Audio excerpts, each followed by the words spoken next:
to Shalaylay Episode 2! Shalaylay rocks! This is silly security. So, today we are learning how to be kind to nature. Step 1, you just need to appreciate what's around you. And you want to notice all these green trees and the grass and the trees and the house over there, and then the sunset and the moon.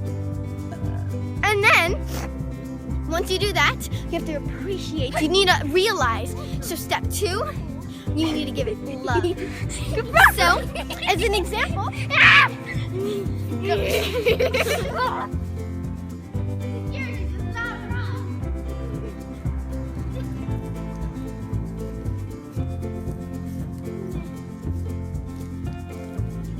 go to this tree and notice how beautiful it is.